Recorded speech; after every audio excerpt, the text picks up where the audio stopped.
ओम ओम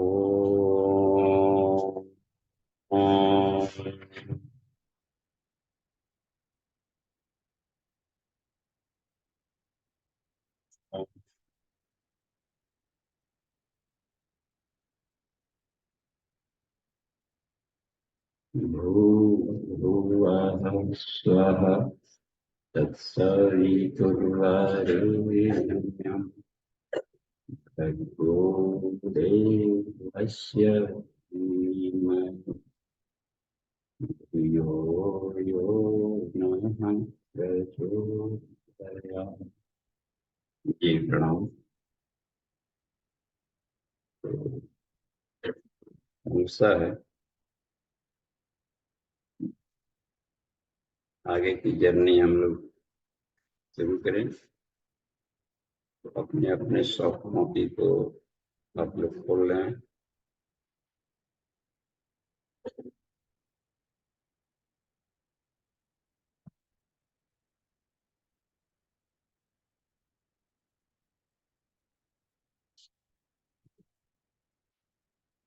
पूर्णोपनिषद ये प्रथम अध्याय का आज मंत्र संख्या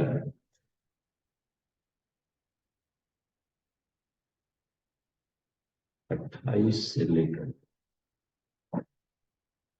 समापन तक, तो उसमें हम लोग पहुंचे 57 है कुल। इसमें प्रथम अध्याय में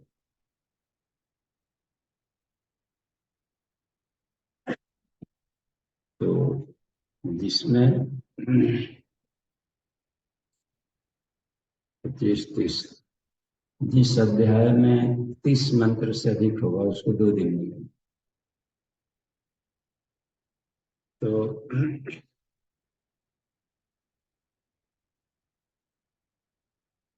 पहला अध्याय में 2 दिन रहेगा, ठीक। दूसरे अध्याय में 1 दिन पहले बता दिया जाएगा कि कितने मंत्रों पर एक पूर्ण विराम आता, जहां से अगले पेज में हम लोग को समझने में सुविधा हो। तो आज कल हम लोगों ने देखा 27वें में जो आपका है, जहां पर समापन किए थे, तो इसमें ऋषि का कहना था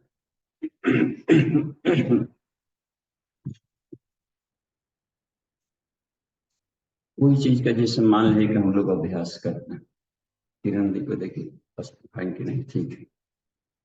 तो किसी भी चीज का योगाभ्यास कर, अर्जुन को मन को साधने में दिक्कत आ रही थी, तो इसका उत्तर बताया कि अभ्यास पक्का नहीं। जितना अभ्यास करना चाहिए था उस योग को पाने में, मन पर नियंत्रण करने में, उतना अभ्यास नहीं किया गया, इसलिए लगता है कि ये कठिन है। पेशेंस नहीं, मन का सब्जेक्ट होता है पेशेंस, धैर्य। उतना खुराक लेगा ही लेगा, जितना गंदगी बैठा है उतना टाइम लेगा ही। खरोच को छोड़ाना है, कभी एसिड डालना है, कभी किरासन डला रहा है, कभी बाजार से तार वाला फिर रहे रगड़ने को, काई छोड़ाने के। काई नहीं जमा रहता, केवल धूल कण रहता फर्श पर। एक हल्का सा भी वैक्यूम क्लीनर चला देते साफ हो जाता, हल्का सा फूंक भर देने से भी कंप्यूटर साफ हो जाता है। तो जन्म जन्मांतरों से मन अभ्यस्त था पदार्थ जगत में, भौतिकता के आकर्षणों में चिपक करके जीवन जीने, पाश्विक, उससे छुड़ाने में टाइम लेता है।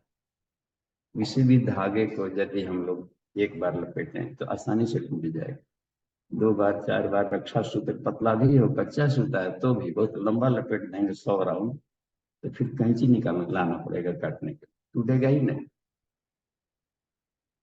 तो उल्टे गियर में उतना ही लभेरा उभारना पड़ता है। जितना बार लगते हैं तो सापेक्ष उल्टा उल्टा उसको उतना ही लेगा, तब अपने आप फ्री हो जाएगा। इसको कहा पतंजल ने कि वितर्क बाधन है लक्ष्य के प्राप्ति में। वितर्क यानी टारगेट, डेस्टिनेशन। यदि रुकावट आ रही हो, वो रुकावट डालो, तभी ही रुकावट डालेगा जबकि उसमें वृत्त, अधिक वृत्त बनाएगा। चित्त की वृत्तियां, चित्त वृत्ति, उसको निरोध करो, उसका उल्टा वृत्ति करो। वितर्क बाधने प्रतिपक्ष भावना। इसलिए तंत्र ग्रंथों में वामाचार को रखा गया। उसके बाद गांठें खुल जाती। नट एक दिशा में घुमाएंगे तो कसाता है मशीनों में, उल्टी दिशा में घुमाएंगे तो वहां खुल जा रहा है। क्लॉक वाइज कसा रहा है, एंटी क्लॉक वाइज खुल रहा है। उसी दिशा में फिर जाएंगे तो या तो नट टूटेगा या फिर और जाम पकड़ेगा। तो यहीं पर यह बात को बता रहे हैं कि चीर काल तक मनन किया जाए। चीर शब्द लिख दिया। स तो दीर्घ काल, पतंजल ने भी इसको बताया कि कितना टाइम लेता है। तो कहा कि टाइम फैक्टर को खूंटी पर टांग दे। सतु दीर्घ काल, निरंतर, सत्कारा से, बिना बोर हुए, लंबे समय तक। यदि लिखा है कि 6 महीने में सिद्धि मिलेगी तो मान लीजिए कि कम से कम 6 साल लगेगा। क्योंकि उस तब की बात है जबकि वातावरण शुद्ध था और बचपन से ही अच्छे संस्कार दिए गए थे। ऋषियों के युग का टाइमिंग, हवा, जल, अन्न, ये सब शुद्ध थे तो शरीर को शुद्धिकरण थी। आकाश तत्व की प्रधानता थी, तब ये सब लिखे गए हैं। उस समय आकाश गमन की सिद्धियां मिल जाती, विचार शुद्ध जब रहता था। उस समय जब इतना लेता था तो हो सकता है कि 6 जन्म मिले। हम टाइम फैक्टर को क्यों महत्व दें? निराशा हाथ में आएगी। तो इसलिए पतंजल ने एक सूत्र बताया कि सत दीर्घ का, बस निरंतर, निरंतरता, ब्रेक ना आने दे। एक भी दिन साधना छूटी तो समझिए कि खड्ड में गिरे हैं। अब 30 दिन लगेगा उसको पाने में। तो भले साधना थोड़े समय के लिए हो, 3 ही मिनट करें, लेकिन नागा ना करें। 1 घंटा कर लिए और 10 दिन छोड़ देंगे तो उससे फायदे नहीं मिले। एक दिन कर्म कूटे तो कल फिर खराब करेंगे। तो उसमें बात बनती है कि थोड़ी सी भी साधना हो और खास टाइम पर हो तो सारे शरीर को एक 5 ग्राम का कॉर्क, एक लंबे लोहा के गर्डर को एक हार्मोनिक में खुद खुद करेंगे तो इतना हिला देगा। और घन से भी मारेंगे इधर उधर उधर तो नहीं हिलने वाला है। समझ में आ रही? तो विज्ञान को हमें समझना है कि ये कैसे मन पर नियंत्रण किया जाए, चित्त वृत्तियों पर। तो ये उपनिषद अन्नपूर्णा है, जीवनी शक्ति से भरपूर करने वाली चेतनात्मक अभ्यास को, पूर्ति को, साइंस को अन्नपूर्णा कहते हैं। अन्न माने जीवनी शक्ति। शरीर का जीवनी शक्ति है ये भोजन जिसको हम लोग खाते हैं। पत्रम पुष्पम फलम तोयम, फल फूल कंद मूल, ये जो भोजन ले रहे हैं डाइटरी यहाँ पर कल्पाहार, ये अन्नमय कोश का जीवनी शक्ति इसमें पहुंचाएगा। इसके लिए 5 चक्र है नीचे। जो नीचे वाला अपना है नाभि वाला चक्र, वो भोजन के माध्यम से प्राण को खींचेगा। पानी जब हम लोग पीते हैं, स्वादिष्ठान चक्र, पृथ्वी के बाद में स्वादिष्ठान आता है, तो पानी में घुले हुए प्राण को खींच लेगा। अग्नि तत्व है, मणिपुर चक्र अग्नि में, सूर्य की रोशनी में घुले हुए प्राण को खींच लेता है, सोलर प्लेक्सस है। अनाहत चक्र हवा में दौड़ने वाले बायोइलेक्ट्रिक पार्टिकल्स को फिल्टर कर लेगा, छान लेगा। ये तो जीवनी शक्ति हर जगह टहल रहा है। प्राण के कैरियर सारे तत्व होते हैं, उसमें से शरीर में ऐसे ऐसे यंत्र लगे हैं कि उसको उसमें से फिल्टर करके खींचकर अपने बॉडी में भर लेगा। आकाश तत्वों में से जो शुद्ध विचार है उसको खींचने की क्षमता है। विचार भी, मेडिटेशन में बैठता आदमी तो काफी चार्ज होकर के निकलता है। इसका मतलब है कि कहीं न कहीं से शरीर में एक सब सिस्टम है जो कि बाहर से शक्ति को थॉट के माध्यम से खींचकर पुष्ट हो गया। अब विचार से ऊपर की दुनिया में जानी है, समझिए, तो मन इससे भी आकाश तत्व है, वैखरी पद्मा बसंती बाणियां, ये तो उसके मन स्पंदन भर है, फ्रीक्वेंसी भर है। मन बॉडी के भीतर में नहीं है, ब्रेन है लेकिन माइंड नहीं। न्यूरॉन्स है, ये सब क्या करता है कि जो मन है वो आकाश से भी बड़ा है। ब्रेन तो कोई व्यक्ति शरीर छोड़ दिया, मर गया मान लीजिए, तो मर गया तो उसका सारा ब्रेन तो यहीं पर है। श्मशान घाट पर खोपड़ी फोड़ फोड़ कर जला दी तो थोड़ी उसका सारा ज्ञान जल, वो अपना ब्रेन लेके गया। ये सब ऐसा एक यंत्र था जिसमें कॉपी कर दिया, कंप्यूटर में डाल करके काम ले रहा था। अब जिस योनि में जाएगा उसके कंप्यूटर में डाल करके तो काम लेना शुरू कर देगा, कॉपी पेस्ट कर लेता है। तत्त सिर्फ ज्ञान ही एक ऐसा चीज है जो कि ट्रेवलर चेक की तरह काम करता है। उसके साथ प्राण में घुल जाएगा और प्राण के साथ कैरी करेगा जहां जाकर के लाभ लेगा। तो जब तक से प्राणों को रिफाइंड न किया जाए तो हमारी साधना नहीं हो रही है। बस प्राण का जागरण ही महान जागरण है। उत्तिष्ठता जागृता, तो प्राण को जगाने की बात कही। और प्राण का एक रिफाइंड स्टेज है, उसी को चेतना का। प्राण के गाढ़ापन वाला जो भाव है वो पदार्थ। प्राण का अत्यंत हल्का स्वरूप प्रज्ञा है, वह प्राण। उपनिषद में मिलेगा कि प्रज्ञा ही प्राण है। ज्ञान की शुद्धतम अवस्था प्रज्ञा कहलाती और महाप्रज्ञा गए थे, इसलिए महाप्राण है। तो हम अभ्यास देखते हैं तो वही बताए कि तुम परम पद का पुण्य प्राप्त कर लोगे। कब? जबकि इस मनन चिंतन को कंटिन्यू बनाए रखो तो वो के लिए जाएगा। यहाँ पर कक्षा को समापन किया गया। आज हम लोग देखते हैं कि 28वें से लेकर के 57 इन मंत्रों में महर्षि ऋभु निदाघ को क्या बात। कहीं कहीं ऋभु के बारे में आता है कि वो उनके क्लासमेट थे, सनक सनंदन के, और निदाघ उनके सबसे प्यारे शिष्य थे। बिल्कुल जैसे यमाचार्य को नचिकेता मिल गए, वैसे ही ऋभु को निदाघ मिल गए। उस तरीके की बात है। तो आगे देखते हैं। तो किरण जी को आप सामने लाइए स्क्रीन पर। वो अमेरिका में अभी हैं, ओहायो में। ओहायो एक स्टेट है, उसमें सिंसिनाटी एक जगह है। वहां से आप सीधे आपके स्क्रीन पर आएंगे और ये कल यहाँ पर बड़ा वाला स्क्रीन लगाइए ताकि पीछे दूर तक बैठे हैं उनको दिखाई पड़े कि हम भी महिला हैं, तो हमें भी ओरेटर बनना चाहिए। केवल पुरुष ही प्रवक्ता न रहे। और 6 महीने का जो अगला सत्र है देवी पूजन है, वो सारे कार्य महिलाएं कर सकती हैं जो पुरुष करते हैं। कोई भी वैसा काम नहीं, क्योंकि वह आत्मा दोनों में एक ही है और आत्मा सोच लेगा तो काम हो जाएगा। हम लोग उस लेयर में पहुंचे नहीं, इसलिए बाहर वाला बनाने में लगे रहे। गुरु सिर्फ पुरुष नहीं बनता है, महिलाएं भी बनती है। चुड़ाला और शिखध्वज योग वाशिष्ठ में आता है। चले गए थे कि अपने राजा जंगल में जाकर के हमको ज्ञान मिलेगा, ऋषि मुनि जटा बढ़ाए रहते हैं, वहां धुनी रमाएंगे, वहां तक ज्ञान मिलेगा। रानी को आश्चर्य हुआ और घर में ही साधना करके आत्म तत्व पा ली। और जिस गुरु के तलाश में गए थे, ये भेष बदल करके रात्रि को उनके सामने उस भेष में चली जाती और ब्रह्म ज्ञान दे दी। उनको पता नहीं चला कि हमारी पत्नी हमको पढ़ा रही।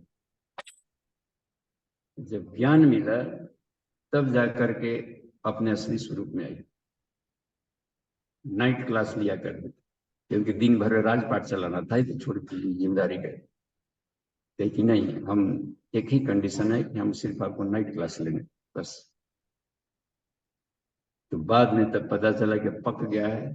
तब ये लगा कि हे राम, नारियों से घृणा मत करो, गुरु बिल्कुल भेद दृष्टि खत्म करो कहीं से। तो ओरेटर है, तो आइए सीधे हम चलते हैं किरण चावला जी के पास से और आज उपनिषद का वाचन करेंगे, साथ में रहेंगे। ठीक है, धन्यवाद जी, प्रणाम। और 28वें मंत्र से लेकर के 57 तक के आप जो गुरुदेव के भाष्यों को आप पढ़ें। गुरु जी, 57, 55 तक देखा मैंने जी। अन्नपूर्णा उपनिषद श्लोक नंबर 28 से प्रारंभ कर रहे हैं। समस्त गुण समूह को आत्मा से भिन्न रूप में देखने वाले जिज्ञासु साधक की जो आंतरिक शांत स्थिति होती है उसे ही समाधि कहते हैं। वासना शून्य स्थिरता ही ध्यान की स्थिति है। निरंतर बनी रहने वाली वह शांत स्थिति ही कैवल्य स्थिति कहलाती है। जब वासना क्षीण होने लगती है तब मन उच्च स्थिति की ओर बढ़ने लगता है। धीरे धीरे वासना शून्य होने पर मन से कृतत्व भाव नष्ट हो जाता है। वासना की अधिकता से मन में अहम कर्तृत्व की भावना उत्पन्न होती है जो सब प्रकार के दुखों का कारण है। अतः साधक को चाहिए कि वासना को क्षीण करने का अभ्यास करे। चित्त से समस्त पदार्थों में स्थित आत्म भावना का परित्याग करके नित्य अंतर्मुख रहने वाले साधक को सब कुछ शून्य प्रतीत होता है। जैसे संबंध न रहने के कारण बाजार में घूमने वाले लोग नहीं के समान ही लगते हैं, उसी प्रकार संबंध के अभाव में तत्वज्ञ को गांव भी वैसा ही जन शून्य लगता है। सदा अंतर्मुख स्थिति में रहने वाला साधक सोते जागते चलते पढ़ते हुए नगर को जनपद को या ग्राम को अरण्य के समान देखता है। जैसे आंतरिक शांतमयी शीतलता प्राप्त होने पर संपूर्ण जगत शांत शीतल लगता है, वैसे ही आंतरिक तृष्णा से जलने वालों को यह जगत जलता हुआ प्रतीत होता है। सभी प्राणियों को अंत्य स्थिति के अनुरूप ही बाहरी जगत प्रतीत होता है। जो स्वयं में लीन रहता है वह कर्मेंद्रियों से कर्म करता हुआ भी हर्ष शोकान्वित नहीं होता है, उसे ही समाहित कहते हैं। किसी भय से नहीं, जो स्वभाव से ही सब प्राणियों को अपने जैसा तथा पर द्रव्य को मिट्टी के ढेले की तरह देखता है, वही देखता है। आज ही मृत्यु आ जाए या अनेक कल्पों के बाद कीचड़ में पड़े हुए सुवर्ण की तरह से वह कलंकित नहीं होता। हे निधान, अपने अंतःकरण में यह विचार करो, मैं कौन हूँ, यह जगत कैसे क्या है, मृत्यु और जन्म क्या है, तब तुम बड़ी सफलता प्राप्त करोगे। विचार करते हुए जब तुम स्वभाव आत्म स्वरूप को जान लोगे तब तुम्हारा चंचल मन शांत हो जाएगा। विगत ज्वर तुम्हारा मन जब तुम्हारा संसारिक रोगों से मुक्त हो जाएगा, जब तुम्हारा मन संसारिक रोगों से मुक्त हो जाएगा तब सांसारिक वृत्तियों में उसी प्रकार मगन नहीं होगा जिस तरह छोटे छोटे पोखरों में हाथी नहीं डूबता। हे ब्राह्मण, कृपण मन छोटे पोखर में उसी प्रकार डूब जाता है जिस प्रकार छोटा सा मच्छर उसमें डूब जाता है। हे मुनिश्रेष्ठ, जैसे जैसे साधक स्वयं सांसारिकता को त्याग देता है वैसे वैसे ही परम प्रकाश रूप परमात्मा ही शेष रह जाता है। जब तक समग्र भावों का त्याग नहीं किया जाता तब तक आत्मा की उपलब्धि नहीं होती। समस्त पदार्थों के त्याग के पश्चात जो कुछ बचा रहता है वही आत्मा है। अतः आत्म अवलोकन के लिए अन्य सब का त्याग कर देना चाहिए। दूर से ही सब कुछ का त्याग करने पर जो शेष रहता है उसी में लीन हो जाओ।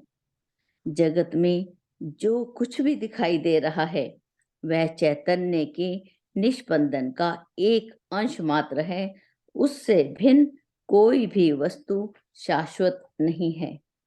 हे ब्राह्मण, वास्तविक स्थिति को देखने वाली नित्य तृप्त समाहित प्रज्ञा ही विद्वानों के द्वारा समाधि शब्द से संबोधे कही जाती है। शोभ एवं अहंकार से रहित द्वंद्वों में न पड़ने वाली मेरु के समान अटल निश्चल स्थिति ही समाधि कही जाती है। हे ब्राह्मण, निश्चित कामना रहित हे एवं उपादेय से वर्जित परिपूर्ण मन स्थिति ही समाधि कही गई है। वेद ज्ञानी महाविद्वानों के द्वारा ही वह तुर्य स्थिति प्राप्त की जाती है जो केवल चित्त प्रकाशमयी एवं शाश्वत है। मन के अहंकार के नष्ट हो जाने पर समग्र भावों से रहित सुषुप्ति तुल्य स्थिति हो जाती है। जी बाबूजी, मैंने इतना ही लिखा था, लिखा है आगे भी। हाँ, परमेश्वर की परमानंदायनी प्रसाद पूर्ण जो स्थिति है वह मन से ही मन को नष्ट करके स्वयं प्राप्त होती है। उस स्थिति के प्राप्त होने पर विषय वासना का विनाश हो जाता है। तत्पश्चात परम प्रकाश प्रकट होता है। तदंतर समत्व भाव के कारण स्वरूप में ही महापुरुषों का अचिंत्य रूप परिणत हो जाता है। वह अनंत संपूर्ण आत्म तत्व दृढ़ परिणामी चित्त में ही अंत स्थित रहता है। बाह्य ज्ञान के शांत हो जाने पर चराचर आत्मदेव का स्वयं अनुभव होता है। जी बाबू जी, प्रणाम।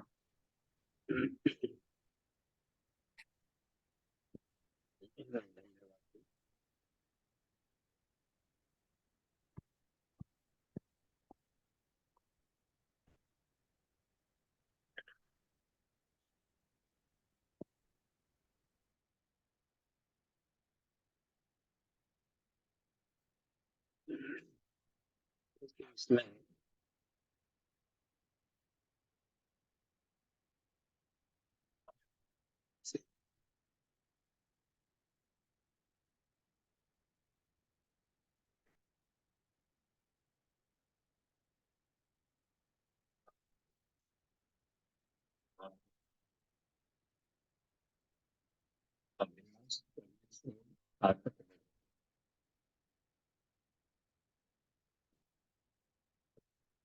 ज्ञान को विस्तार होगा। रोज कोई भोजन प्रॉपर डाइट रहा हो, योगाभ्यास कर रहा तो उसको बॉडी फिटनेस होते जाए, तो प्रत्यक्ष हम लोग देख रहे हैं। तो बूंद बूंद तालाब भरने को, तो तुम्हारी स्थिति ऐसी हो जाएगी, ज्ञान का स्तर इतना बढ़िया हो जाएगा, आत्मज्ञान के करीब होते जाएंगे। और आत्मज्ञान के करीब तब जाएंगे जबकि बाहर का खिंचाव था, लंगर, संसार लंगर बजंगर था। तो लंगर बजंगर वो अपने में है नहीं, हमने फंसा लिया है। फंसना जहां नहीं जानते, तो कांटों को भी आदमी गमला में रखता है कि नहीं, गुलाब को, तो वहां पर कांटों की शिकायत तो किसी ने किया नहीं। गुलाब चाहिए, खुश भी होगा। कैक्टस प्लांट को भी हमने देखा है कि बड़े बड़े ड्राइंग हॉल में भी लोग रखते हैं, महंगा छोटे से कैक्टस प्लांट, एक फूला है। तो दूसरों के लिए कांट होगा, लेकिन जिसको देखने की शैली है उसी को प्रेम कर ड्राइंग करना रखते हैं छोटे से पॉट। तो इसमें एक बात रह गई, लिखने को नितिन जी, तो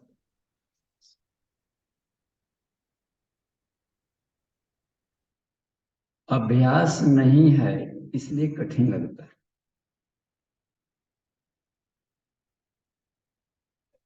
और हानिकारक चीज भी यदि अभ्यास में आ गया है तो वही आसान लगता है। मिर्च खाना, जो कभी नहीं खाया हो उसको एक मिर्च का टुकड़ा दे, साधारण से शीशी करते रहेगा, छोड़ देगा भोजन, आंख में से परुता भी, आंसू भी आने लगता है, भीतर से भीतर आंसू बाहर आए। और वही जब खाने का धीरे धीरे जब खाने लगता है तो बिलायती मिर्चाई भी तड़ाक तड़ाक कड़ मांगेगा, एक दीजिए, एक और दीजिए ना, पाती में हम देखते हैं कि चल रहे हैं, एक और मिर्चाई दे दीजिए, उसके लिए वही सरल लग रहा है। तो सादा जीवन जीने का अभ्यास नहीं है, इसलिए वो रचा पचा वाला रोज कष्ट हो रहा है, फिर भी उसी में आदमी आसान बना दे। अनभ्यास कठिनो अरुचिकर। जीवनम कामधेनुर्गौ। प्रज्ञोपनिषद ने इसका इतना बढ़िया समाधान दिया है कि कठिन कठिन क्यों लगता है अध्यात्म, जबकि सबसे बड़ा अमृत है अध्यात्म ही। कृष्ण ने कहा कि अध्यात्म विद्या विज्ञानम। यदि कोई विद्या सीखनी है तो सिलेक्शन करने कौन से सब्जेक्ट को चुने जी, गार्जियन से पूछते हैं बच्चे, या टारगेट क्या बनना है बाबू।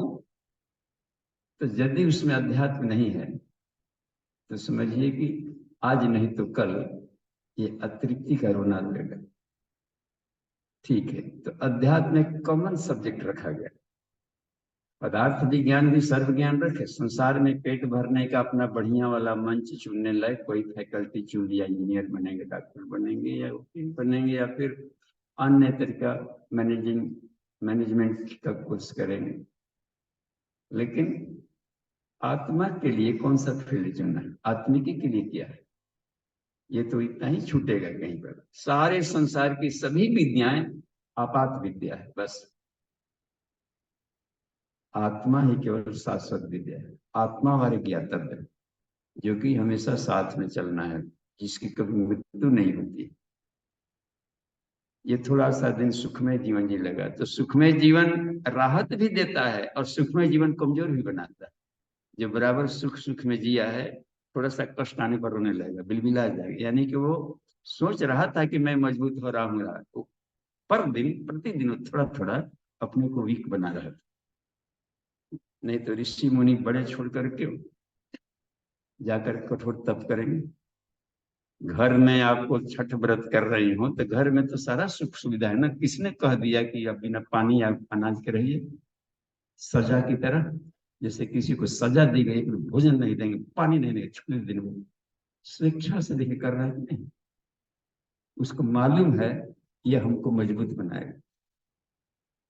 शाही जीवन जी लिया है, कोई व्यक्ति मर जाता है तो बाकी जो 10 कर्म है 9 दिन एक बलकल मुकुट पहन करके लबादा राजा साहब बैठते थे। एक ही धोती का 2 टुकड़ा पहन लिया है बलकल, एक सफेद पहन करके 9 दिन तक अपना कर्म कूट रहा है कि नहीं, जप कर रहा है, लगी बर्छी काका तो लेकर के वो मंड भुंड सब जटा छिपा गजब। जमीन पर सो, महल पर नहीं, जमीन पर कालीन बिछा, कंबल बिछा को टुकड़ा टुकड़ा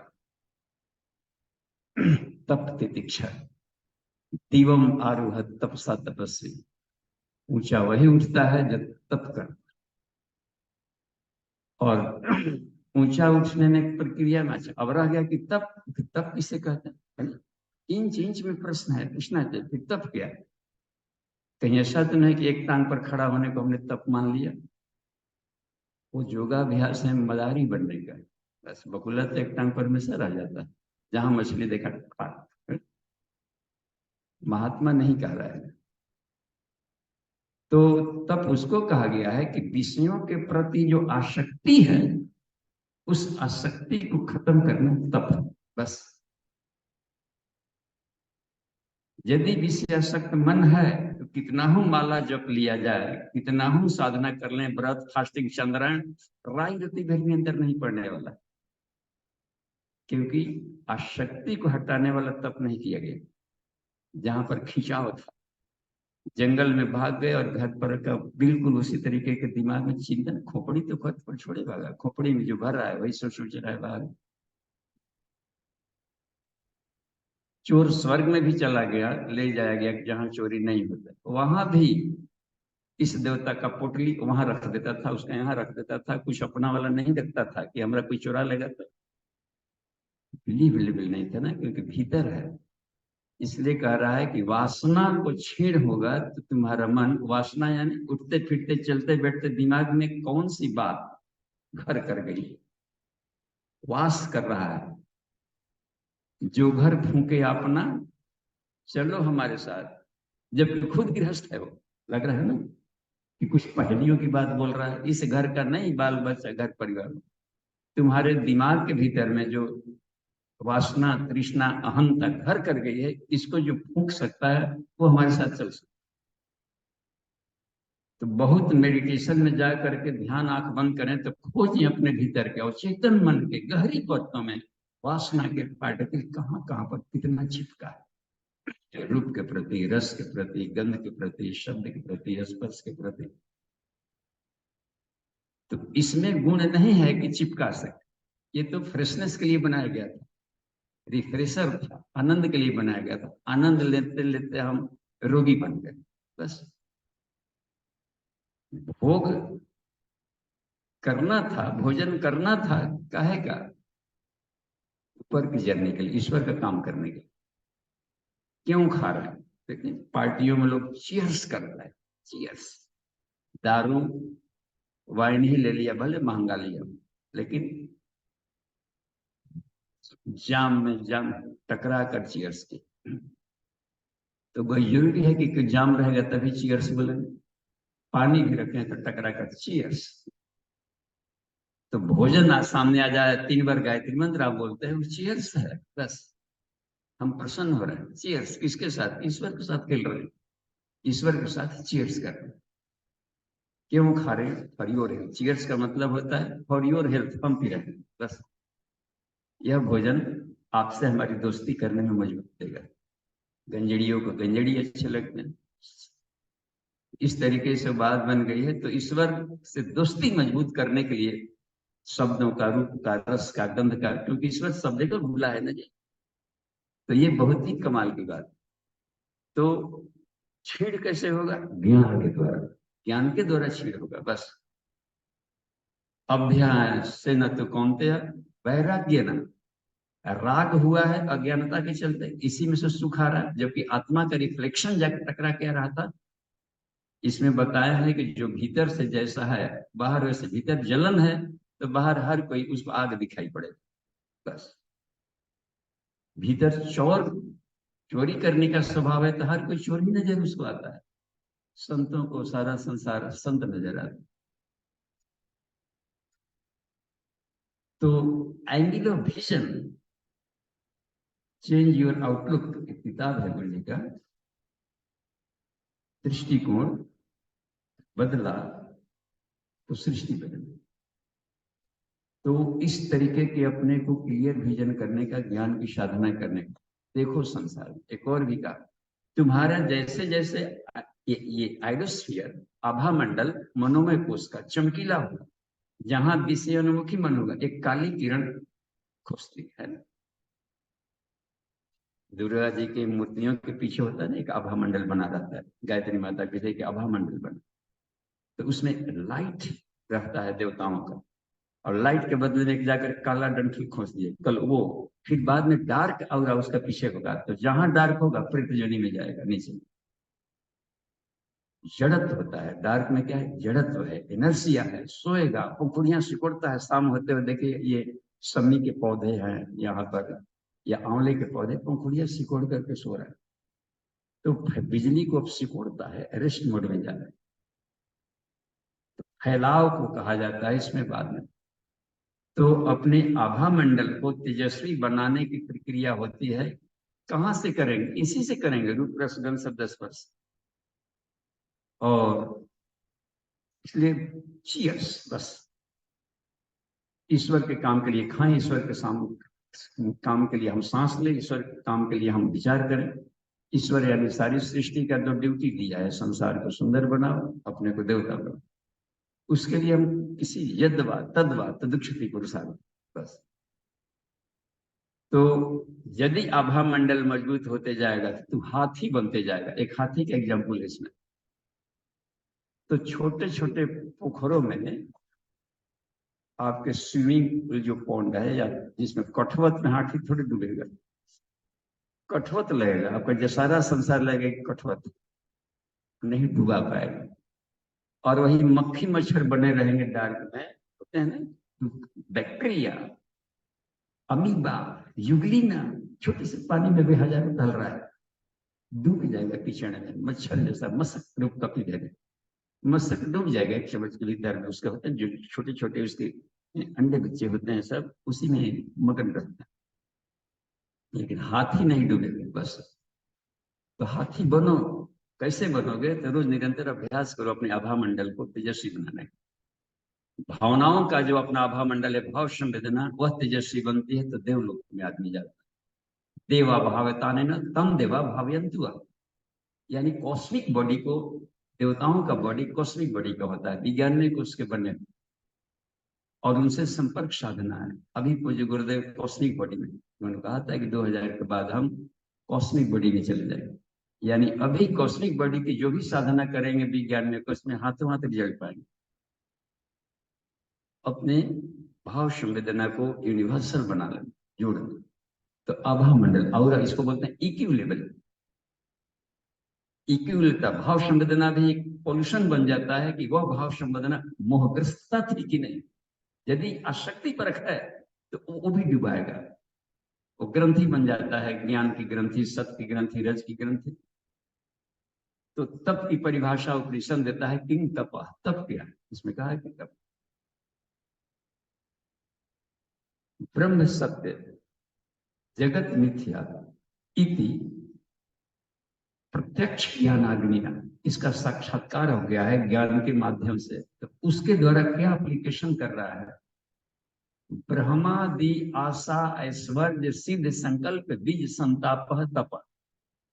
कोई ब्रह्म लोक तक का भी आकर्षण देखा, ये स्वर्ग लोक है, इंद्र लोक है, ये शिव लोक है, विष्णु लोक है, इसके आकर्षण भी प्रभावित नहीं करता हो, इतनी अनाशक्ति आ गई है मगन, इससे बड़े वाले जर्नी में जाए। ठीक है, थैंक यू, आप ओके ओके चल पड़ा ब्रह्मा लोक तक, तो समझिए कि वो तपस्वी है। उस तप से होगा जहां विषयों में लिप्त मन है, और दीर्घ तप भी करेंगे तो इसमें बताया है कि हे निदान, रिजल्ट नहीं मिलेगा तुम्हें। अनाशक्ति को ही तो आत्मभाव पदार्थ के प्रति है, सत्य देखने का। पदार्थ में सत्य दिख रहा है, इसके पीछे भाग रहा है, इसका मतलब है इसमें इसको आत्मा मानिए। जहां परिवर्तनशील है तो आत्मा से भिन्न मानिए। तो क्या है? आत्मा का स्पंदन, स्पंदन मैग्नेट था ना, मैग्नेटिक फील्ड भर हुआ है। तो आत्म तत्व में रमण कर, बस। कहीं कहीं पर आत्मा को ही पदार्थ का है, पदार्थ भावनी, उसके बाद तुरीयावस्था आती है।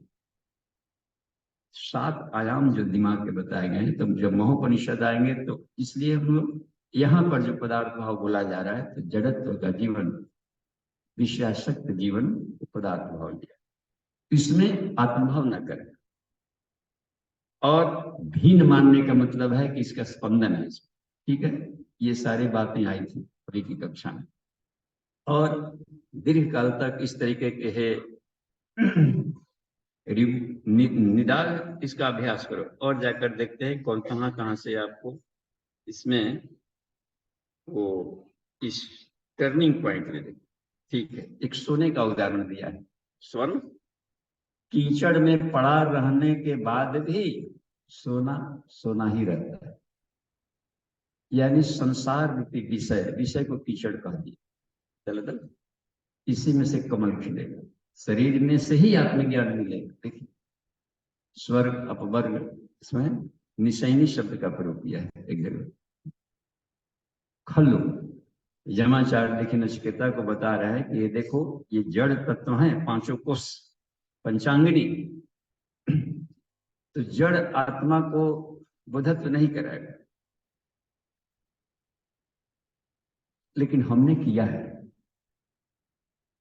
इन्हीं संसाधनों का साधन के रूप में उपयोग किया है, साध्य के रूप में, ये कहना था उसको। यम नियम आसन प्राणायाम प्रत्याहार धारणा ध्यान समाधि साधन पाद है, इसमें साधन पाद, ना कि अब समाधि लगने लगा, खरी अभी जा रहे थोड़ा सा ध्यान करें, आंख बंद करने।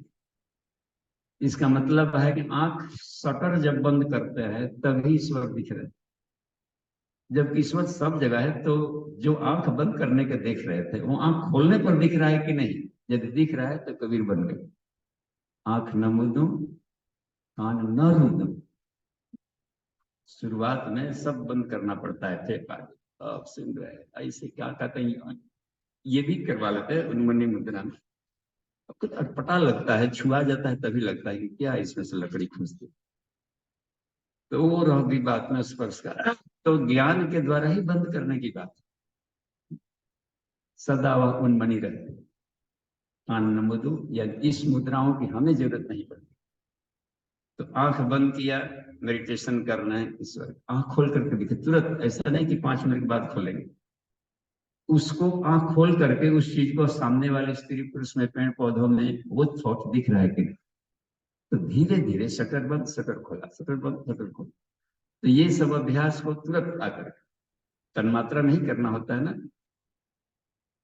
ठंडा में जाए, अब ठंडा का फील की से फिर गर्म में जाए, तो याद करें कि वही अभी ठंडापन है, फिर जहां गर्मी का बुदा फिर ठंडा में कूद जाए, उलट उलट कर लंका जारी, ये कहा जाता है ज्ञानात्मक स्थिति ले आना।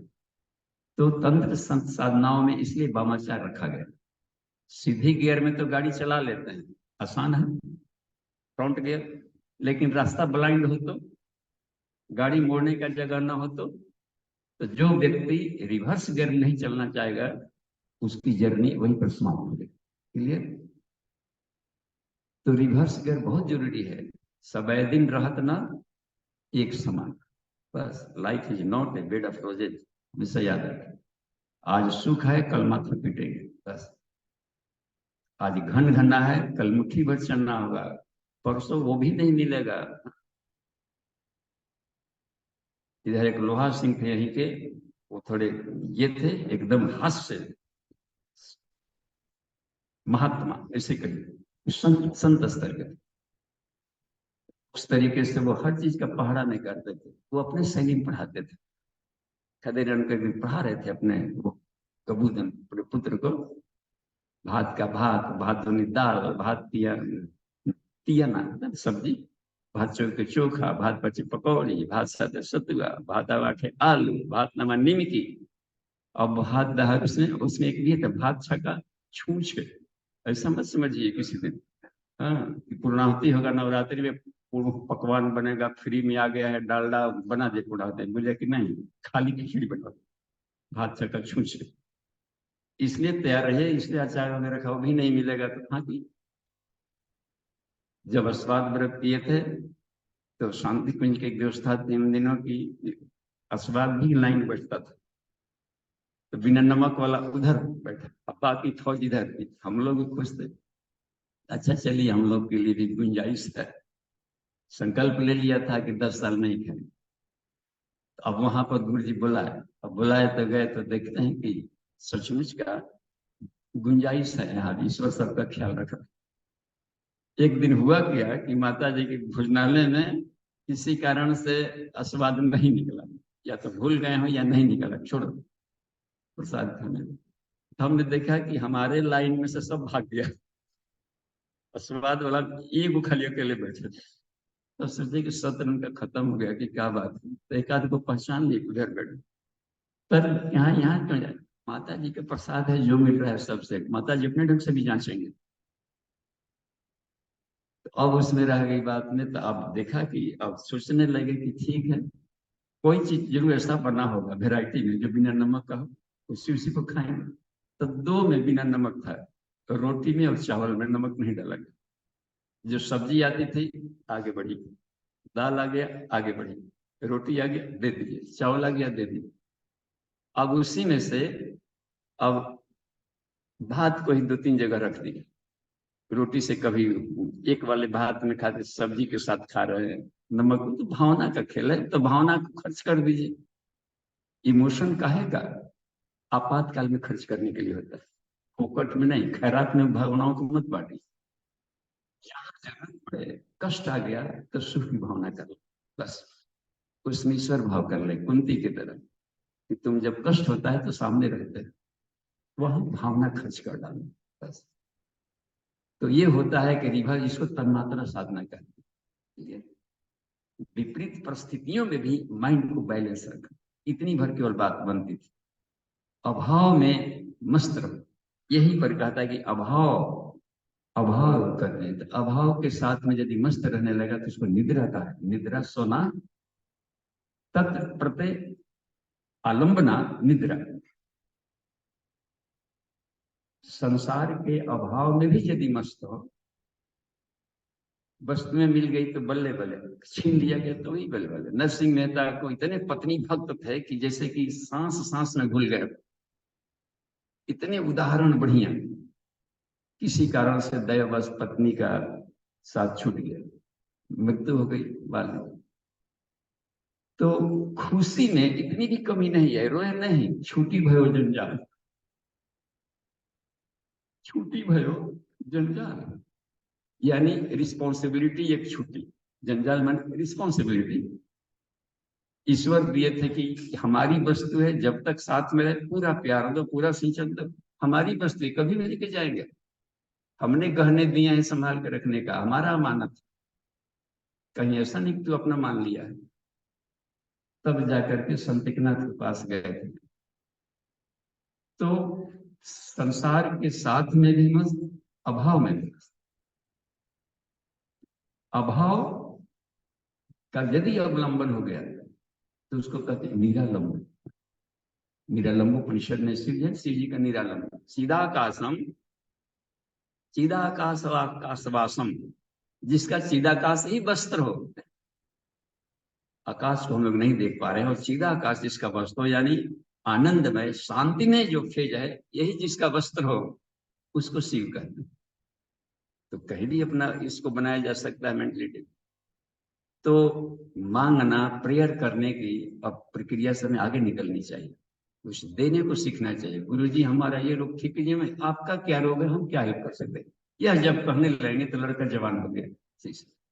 लाख अपने पर विपत्ति है, ईश्वर भीतर ही बैठा है तो सब देख रहा है, फिर क्या भीख मांगना। अपने को हम कमजोर न बनने दें कभी, बस उधरे आत्मन आत्मन, अपने आत्मना उधरे आत्मना आत्मना, अपने आप ही उद्धार करना पड़ता है। 2 दिन 4 दिन सहयोग मिल गया, अब कैसेट बन गया, आधा घंटा का मालिक पंचकोश का ध्यान धरना गुरुदेव का कैसेट, और आपको 5 मिनट का टाइम, तो उस दिन तो छूट गया। ऑफिस जाना है, ड्यूटी जाना है तो छोड़ दिया ना जी, कि आधा घंटा हमारे खा जाएंगे कोई। तो 2 दिन 4 दिन उसको सुनिए, मन लगाकर दिन छुट्टी, और उसको टेक कर दिमाग में, और फास्ट स्पीड में चला ले तो 5 मिनट नहीं हो जाएगा वो। तो हम सिस्टम में बन जाते हैं कहीं। 5 से 10 दिन के भीतर से, उससे अधिक हमने समय नहीं दिया था उस कैसे। फिर उसको हम उसको कैसे होता है, सॉफ्ट कॉपी में थोड़ा उसको होते हैं ना, अलग अलग तरीके में उसको कन्वर्ट कर डालो। उसी चीज को 24 जीबी में है पूरे क्लासेज वहां के, उसी को 16 जीबी में भी है, 12 जीबी में भी है, और 4 जीबी में भी है। मसक रूप कपीधरी, हनुमान जी ही थे छोटे साइज में। तो जो वस्तुएं दिखाई पड़ती है विचार को, तो विचार को जितने महत्व देंगे वो हाथी की तरफ बढ़ेगा। इंपॉर्टेंस देना थॉट को, नेगेटिव थॉट आ गया तो उसको इंपॉर्टेंस देने लगेंगे तो भीतर घुसने लगेगा बस। यदि उसको इंपॉर्टेंस नहीं देंगे, आईजीटी सड़क कर जाने देंगे, तो मर जाता है। विचार में यही खूबी है। थॉट के नेचर को पढ़ना चाहिए कि मन उसकी क्या गति है। मन विचार को तो निकाला, बाष्पीकरण करते रहता है चित्त विचारों का, तो उस पर कंट्रोल करना है। तो सीधी सी बात है, उसके स्वभाव को समझिए। जहां किसी भी थॉट को इंपॉर्टेंस देंगे, जस जस ये भी फॉलो कर रहे थे, ताश दुगुन दुगना बढ़ते जाए, ये भी करते गए, उसका मोह भी इससे बड़ा होता जा रहा था। तब देखे समझ गए, मसक रूप कभी थे, उपेक्षित कर दिया। तो उपेक्षा, करुणा, मुदिता है ना, और उपेक्षा भी है इसमें साधना क्षेत्र में। तो संत लोग को रुकावट आ गई है, लोग रुकते हैं आगे बढ़ने के लिए, मत बना दें। उनको ऐसा बोल दिया, ऐसे कर दिया, तो गूंग आंधर और बहिर बन करके जीना सीख गए तो अध्यात्म मिल जाए बस। बहिर बनने का मतलब ये नहीं है कि अपनी यात्रा ना छोड़े, बस ये कहना है। ये ऑब्स्टेकल आ रहा है, रुकावटें आ रहा है, तो यही पर इसको यहाँ पर समझा रहे हैं। अपना संपूर्ण आत्म तत्व अस्थिर चित्त में, संसार के थपेड़ों से चित्त की चंचलता को स्थिर किया, तो निश्चल ज्ञानम आसनम, अब कहलाएगा कि महात्मा जी आसन लगाकर बैठे, शिव जी का आसन कहलाता है। शिव जी कहाँ है? आसन में। आसन हम लोग के लिए आसन अभी तो है कि कंबल का रखें कि चटाई, इसी में भी फसल है। आसन माने चटाई। तो फिर ऐसे प्रज्ञा योगासन तो वहां पर चटाई नहीं, वो किया कर रहे थे।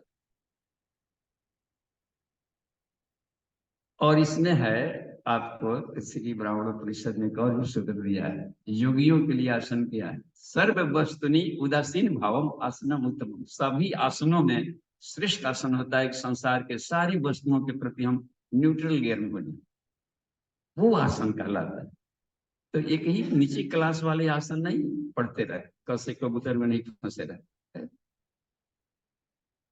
तो आसनों का भी स्तर, हर कोष का अलग आसन होता है, अन्नमय कोष का अलग।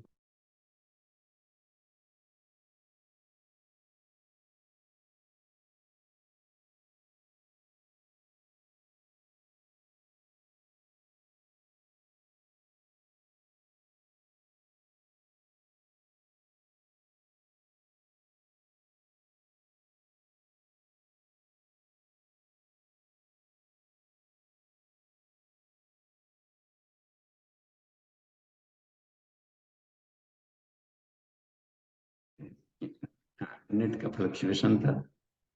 देखिए, तो विवेकानंद से पूछा गया कि आप इतने अधिक ब्रिलियंसी कैसे आ गए इसी कम उम्र में? तो उन्होंने एक बात कही थी, एक भी दिन नागा नहीं गया हो जिस दिन हमने कुछ नया नहीं सीखा, नया नहीं पढ़ा। हर दिन एक ही, अच्छा, जो 7 बार पाठ कर जुड़े, इस मंत्र को 10 माला 1000 बार जपो। अधिक भारी इसलिए बनाया जाता है कि तुम उसकी गहराई में जाओ। माला बढ़ाने का मतलब उसके अर्थों में जियो और गहरा जाओ, न कि इसको केवल भाव शून्य। यदि अर्थों की गहराई नहीं आएगी, एक हर अक्षर में, जैसे गायत्री मंत्र का परशोदियात में द अक्षर है ना, द। तो द क्या कहता है कि दर्शनम यात्मनम ज्ञातम, अपने आत्मा का दर्शन करो। यदि नहीं कर रहे हैं तो गायत्री गायत्री माता का आदेश नहीं मान रहे, गायत्री मंत्र के साथ खिलवाड़ कर रहे, उसकी बात को नहीं मानेंगे, केवल जपेंगे। दर्शनम ही आत्मनम ज्ञातवा जानियाद आत्म गौरव, आत्मा के स्वरूप को समझो। इस शरीर के भीतर में ईश्वर की क्या महत्ता है, कैसा है, कैसे उभारे, कैसे लाभ लें, इसको अध्यात्म कहेंगे। उसका साक्षात्कार करना, उसकी जानकारी लेना, उसका लाभ लेना, वैसा बनना। जीवनम कल्प वृक्षस्ति आत्मा देवो महत्तम। संसार का सबसे बड़ा देवता है आत्म तत्व। तो गायत्री साधना आत्मा की साधना है। कैसे? दर्शनम आत्मना ज्ञातवा जानियाद आत्म करुण ज्ञातवा तू तद्दत। उस आत्मा को जानने के बाद क्या कर, पूर्णोन्नति पथोन है, उसको और भी पूर्णता की तरफ ले जाए, ईश्वरीय चेतना के साथ बोल देते है ना। तो इस तरीके से गहराई लेने के लिए पढ़ा दिया जाता है। यदि एक बार ही पढ़ा और भीतर गहराई में चला गया तो मंत्रों से ऊपर निकल गया, मंत्र का लाभ मिल गया। स्पष्ट कुछ बात हो रही? तो अब इसमें हम लोग देखते हैं और जाकर देखिए, इसमें सबसे अंतिम वाले कड़ी की तरफ आते हैं। आंतरिक संसर्ग आसक्ति से निर्मुक्त जीवात्मा आनंदमयी मधुर प्रीति से संपन्न होता है। आंतरिक स्थिति से संसर्ग आसक्ति से निर्मुक्त, आंतरिक संसर्ग आसक्ति। जैसे मान लीजिए कि भोजन कर रहे, शरीर के लिए भोजन जरूरी है, वो तो करना ही करना है, ठीक है। बच्चों को पढ़ाना लिखाना करना ही करना है, जिम्मेदारियां आ गई तो निभाना ही निभाना। किसान है, खेत में जाना ही जाना है, नेता है, पब्लिक बीच में जाना ही जाना है, और उनके प्रॉब्लम्स को सॉल्व करने के।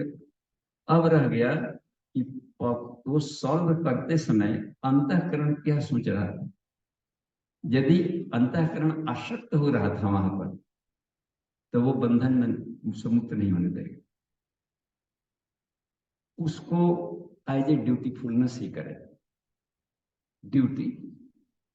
अपनी चेतना को उसमें बोले नहीं, अपने आप को हमेशा चिकित्सक की स्थिति में रखे। चिकित्सक की स्थिति में जब बनाए रखेंगे तो उसका अधिक से अधिक कल्याण भी कर दिया जाएगा और अपनी चेतना भूलेगी नहीं। डॉक्टर डॉक्टर ही रहेगा, मरीज नहीं बनेगा। प्राणिक हीलिंग के सेंस में हमने कितने साधकों को देखा है कि रोगी गए और प्राणिक हीलिंग किया, उसका रोग तो ठीक हो गया, उसका रोग उड़ के इसमें भी आ गया, लग रहा है। तो उस डॉक्टर के लिए फिर एक और नया डॉक्टर लाना पड़ेगा। सामने वाला क्रोध ही देखिए, ठीक है, तो पेशेंट हुआ माइंड का, उसके माइंड के जो थैलमस वाला पार्ट है उसमें कचड़ा है, इसलिए अवशग्रस्त हो गया। ये जानकारी नहीं है तो ऑपरेशन तो कर नहीं पाएंगे, उल्टे आग बबूला हो गया, ऐसा कर दी बोल दिया जी। यानी कि एक पेशेंट ने दूसरे को पेशेंट बना दिया, तो तीसरा डॉक्टर अलग हो जाएगा। अब इन दोनों का इलाज करो, तो आंतरिक संसर्ग न होने दें, ये कहने का। अपने आत्मा मैं हूं इससे नीचे वाला स्थिति में न गिरेंगे तो वो भी चलेगा। एक ही विषय, एक ही इंद्रियां इतना है कि बड़े से बड़े हाथ में घसीट कर खड में डाल दें। तो लाइफ का एक एक दिन ढह रहा है, हम लोग हर दिन थोड़ा थोड़ा शरीर मर रहा है। जीवन बहुत छोटा है, इसी में सब काम करने हैं। तो समय का सुनियोजन बहुत जितना जल्दी हो सकता है अपनी जिम्मेदारियों को गौण करे और आत्मिकी में लगाते जाए, और वो रिस्पॉन्सिबिलिटी नए बैच को देते जाए। बस इसमें जनरेशन गैपिंग भी नहीं आएगा और इनको भी एक नया फील्ड मिलते जाए। जितना जल्दी हो सके अपने ज्ञान विज्ञान के एक सब्स्टिट्यूट तैयार कर देना चाहिए, पता नहीं मौत कब आ जाए। तो इस बात को लेकर के हमेशा, अब यहाँ की आज का सुख हम ही बैठे रहे, हम ही करते रहे, तो इसमें दिक्कत है कि अगला जनरेशन के लिए कोई ये नहीं मिलेगा, तुरंत अपने को कट ऑफ कर ले वहां से और नई जिम्मेदारियों को उन्हें सौंप दे। तब तो उस बचे हुए टाइम में हम लोग चाहते हैं कि सब, लेकिन उसका फिर यूज नहीं करता। खाना बनाने में समय लगता था, गोईठा जलाए, फूकते फूकते आँख सूजी की सुझा दिए, रोटी पकाए, अभी तो चूल्हा जोड़ेंगे, सुलगेगा तब ना रोटी बनेगा। गैस चूल्हा लाते, ठीक है, ला दिया, फटाफट बन गया, तो गैस चूल्हा तो जल्दी खाना बना दिया, तो समय बचा। उस बचत समय का क्या उपयोग किया? थोड़ा सा सो लेते।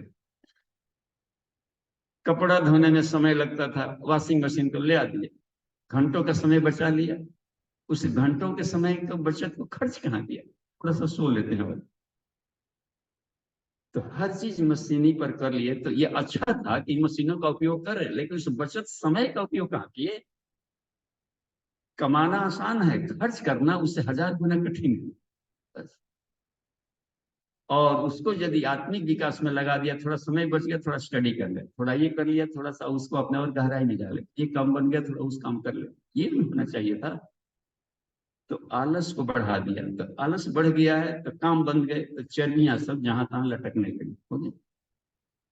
पूज्य गुरुदेव बड़े हसोड़ संत, उन्होंने एक जगह वाक्य में लिखा, बड़ा अच्छा वाङ्मय में, बीच बीच में हंसा दिया करते हैं, थोड़ा भारी ना लगे। इन दिनों रोड पर नाशपातियां टहल रही है, ऐसे बोले। नाशपाती होता है ना, इसका नीचे वाला फूला रहता है, ऊपर वाला पचका रहता है, तो जिसका पेट ही का दायरा बड़ा हो और ऊपर वाला छाती ही छोटा हो, तो नाशपाती नहीं लग रहा है जी। तो उसमें देख रोड पर नाशपातियां टहल रही। कबीर दास थे ना, अपने ढंग से वो अपना बात करते। तो वो दर्जी पहले सीना नापता था, तब लास्ट में कमर पतला का एक अलग डिजाइन आता। शेर का देखते हैं, सीना चौड़ा, कमर पतली, और दुर्गा शेर पर सवार होती। कलेजा बड़ा होना चाहिए, हौसले बड़े होने चाहिए, खून गर्म होना चाहिए, माइंड हमेशा कूल रहे, चंद्रमा की तरह। और वही बाल वाला चंद्रमा देखते हैं आप। तो ये रहा करता है कि कभी भी किसी वास्ते में माइंड आवेशग्रस्त ना हो। बस लाख आ जाए उनका पटक, लाख विपरीत परिस्थितियां दिख रही हो, लाख एडवर्सिटी आ गया, अपने मन लायक माहौल नहीं मिल रहा, तो वहां पर से बाद में ये यहाँ पर से गियर को रहे। तो पूज्य गुरुदेव ने कहा ठीक है, तो अब पेट का ही घेरा पहले नापता है दर्द, और भी बात देखिए। तो उसमें निराश ना हो, अपना किसी का पेट भर गया है, वेट कम करना चाहते हैं, पेट घटाना चाहते हैं, वही घट रहे 5 दिन तक, तो 1 सप्ताह का खेल है, खाली 9 दिन नवरात्रि कर लेंगे हमारे साथ, पुचक पुचक कर कैसा हो जाएगा। तो जो करने की बात थी कि 4 दिन यहाँ पर गोलगप्पा नहीं किया, मार्केट में जाकर देखे तो चाउ चुपक मारा जाकर। तो माइंड से भागना चाहिए, खाना खराब नहीं है। कभी बच्चे कहें कि खा लीजिए, मम्मी पापा तो आप टेस्ट भी कर लें, उनका मन रखने के लिए, आउटडेटेड भी ना हो, उसकी आदि न बने। पेट में वहीं ले जाए, जीभ रगड़ लेने से क्या बात बिगड़ जाएगी, पेट में न जाकर के नुकसान न करे, वैज्ञानिक ढंग से टेक्निक से ले सके। तो हर चीज को उसमें एक बात रखी गई थी कि अपने आप को अनुशासन में रखेंगे तभी बात बने, डिसिप्लिन में। गुरु स्नान, गुरु है ना, गुरु स्नान अनुशासनानी पालई से हमें, तो हर साधना का एक डिसिप्लिन होता है, उसके द्वारा हम ज्ञान के माध्यम से आसक्ति खत्म करें, ये कहना। इसी को कृष्ण ने भी कहा है कि निराहार से कहना उसमें, तो जो भोजन जो किया जाता है, अब निराहार कर जाएंगे तो वस्तु तो दूर हो गया, लेकिन मन से आसक्ति, रस वर्जम, उसके रसों के प्रति जो आसक्ति होती है वो नहीं गई। परम दृष्टवा, यदि प्रज्ञा का ज्ञान मिल गया, आत्मज्ञान मिल जाएगा, बिना आत्मज्ञान मिले वो चिपकाव खत्म नहीं होगा।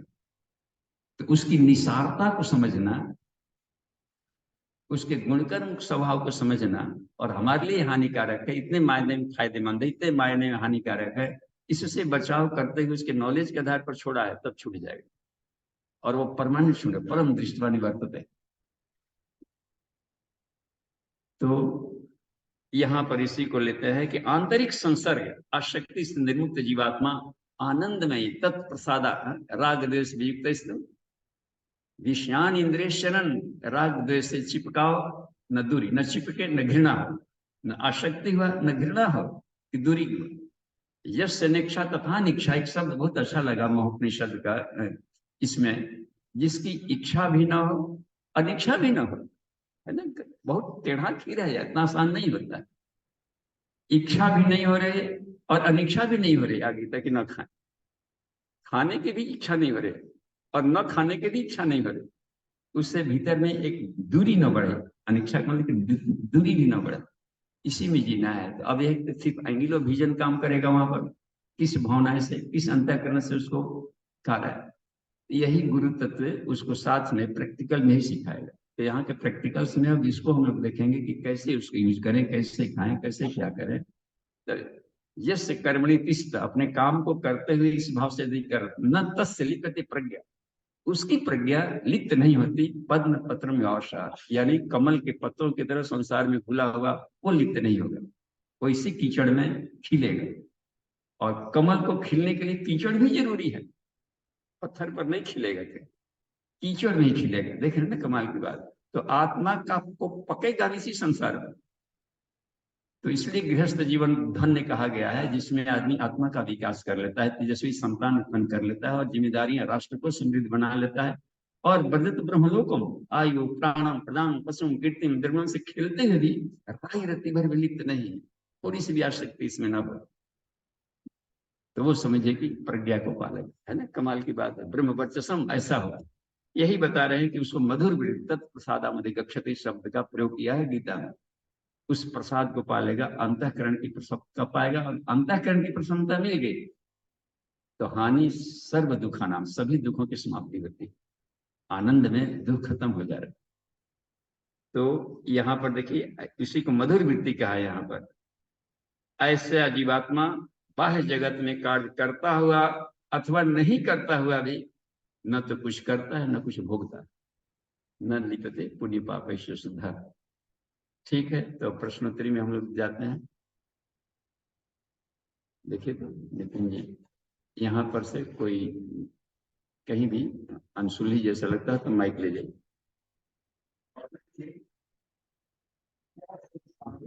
एक मिनट फिर उसमें बोलिए। कामना करना संसर्ग नहीं।